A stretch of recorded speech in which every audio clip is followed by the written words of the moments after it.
रही है।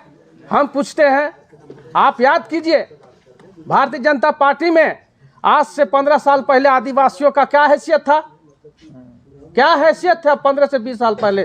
भारतीय जनता पार्टी में हम लोग झंडा ही धोते थे आदिवासी लोग, लेकिन जो अभी आदिवासी जग गए हैं, हम लोग एकत्रित हो रहे हैं, आदिवासी मुद्दे पे बात कर रहे हैं, अपना अधिकार मांग रहे हैं। इसलिए जब जब भी आदिवासी इस देश में, इस प्रदेश में जब जब एक होने का प्रयास किया है, बीजेपी या कांग्रेस जैसा विघटनकारी संगठन हम लोगों को तोड़ने का काम किया है, हम लोग इसको बर्दाश्त नहीं करेंगे। कई बातें हैं बाजार में कि क्रिश्चियनों की वो रैली की जा रही है, आदिवासियों की रैली नहीं है, तो कैसे समर्थन दे रहे हैं उसमें आप लोग? देखिए, सबसे पहले तो 4 फरवरी का आदिवासी एकता महारैली है, आदिवासी एकता महारैली है। ये मिशनरियों की या ईसाइयों की महारैली नहीं है। सबसे पहले तो इसको समझना है। आदिवासी लोहरा समाज इसलिए हम लोग समर्थन कर रहे हैं कि 32 अनुसूचित जनजाति जो झारखंड में हम लोग मान्यता प्राप्त हैं, पहले हमारी आदिवासियत बचेगी, तब हम हिंदू या मुस्लिम या ईसाई या बौद्ध हो सकते हैं। ईसाई हो, हिंदू या बौद्ध, ये आपका एक संवैधानिक शब्द है। आदिवासी जन्म से आदिवासी होता है। और सबसे पहले आपको ये बताना चाहते हैं कि जिस प्रकार आदिवासी हिंदू नहीं होता है, आप जानते हैं कि आदिवासी हिंदू होता ही नहीं है, तो मान के चलिए जो लोग डिलिस्टिंग का मुद्दा उठा रहे हैं, उनका तो पहले जांच होना चाहिए, उनका घर में जांच होना चाहिए कि लोग क्या चीज़ हैं।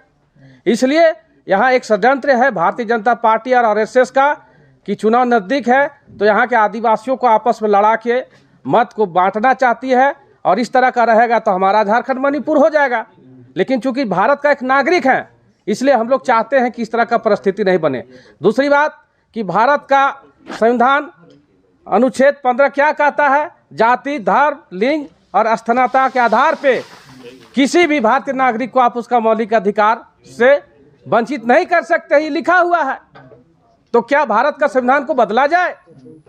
हम पूछते हैं, वही लोगों से पूछते हैं, क्या भारत का संविधान को बदल दिया जाए? इसलिए पूर्ण रूप से भारतीय जनता पार्टी और आरएसएस का एजेंडा है।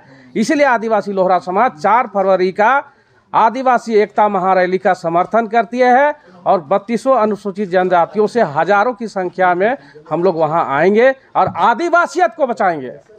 अच्छा, आपका आरोप रहता है कि वो आरएसएस और बीजेपी के आदिवासियों को एकता दिखाने की जरूरत इसलिए पड़ी कि हम लोग सिंधी घाटी सभ्यता से भागे। कौन भगाया? यही भारतीय जनता पार्टी और आरएसएस के सोच वाले लोग। जंगलों में हम आए तो हमको तो एकजुट होना ना पड़ेगा कि नहीं होंगे? हम लोग एकजुट होना चाहते हैं। 32 अनुसूचित जाति झारखंड में हम चाहते हैं कि सबसे पहले हम लोग एकजुट हैं। अगर भाई में किसी तरह का मुद्दा है तो हम लोग घर में बैठेंगे, हम उसको राजनीतिक प्लेटफॉर्म पे क्यों लाएं? हम पूछते हैं 5 एकड़ 10 एकड़ अगर जमीन है मेरा बाप का, मेरा खतियान में, और 2 भाई मेरा बौद्ध धर्म अपना लिया है, तो क्या हम उनको बाप का हिस्सा नहीं देंगे? इसीलिए कहना चाहते हैं कि ये जो है पूर्ण रूप से गलत है। जब भारत का संविधान ही हमको जब अनुमति नहीं देता है तो हम कौन होते हैं? परिचय बता दीजिए। प्रीतम सारण लोहरा, महासचिव आदिवासी लोहरा समाज झारखंड प्रदेश। दादा, 4 तारीख को जो रैली होने वाली है उसमें किन मुद्दों पर चर्चा की जाएगी? देखिए, 4 फरवरी को जो मोराबादी मैदान में आदिवासी एकता महारैली का जो आयोजन किया गया है, इसका आदिवासी लोहरा समाज जो है समर्थन करती है, और हजारों की संख्या में आदिवासी लोहरा समाज के लोग महारैली में कूच करेंगे। और उस कार्यक्रम की सफलता को लेकर के आज हम लोग प्रेस वार्ता कर रहे हैं। क्या उसमें घर वापसी की भी बात होगी?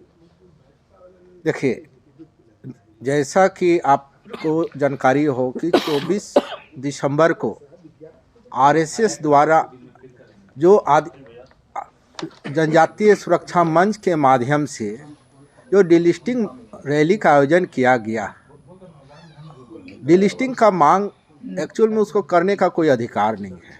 इसलिए अधिकार नहीं है कि जिस प्रकार से आदिवासी समुदाय के कुछ भाई ईसाई बन गए हैं तो कुछ भाई जो है हिंदू बन गए हैं।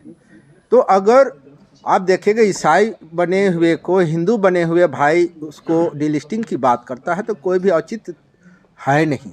अगर डिलिस्टिंग की जो बात करना है तो जो प्राकृतिक पूजक जो मूल आदिवासी हैं उनका हक बनता है कि आप अपना धर्म छोड़ करके आप हिंदू धर्म में चले गए, आप ईसाई धर्म में चले गए हैं तो इनको डिलिस्टिंग किया जाए। लेकिन मूल आदिवासी का कहना है कि आप समय के साथ भटक गए हैं, समय आ गया है कि हम पुनः घर वापसी करें और जो है हम अपने घर को मजबूत करें।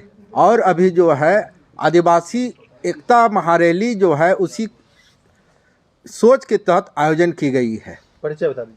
अभय भट्ट कुमार, आदिवासी लोहरा समाज कार्यकारी अध्यक्ष।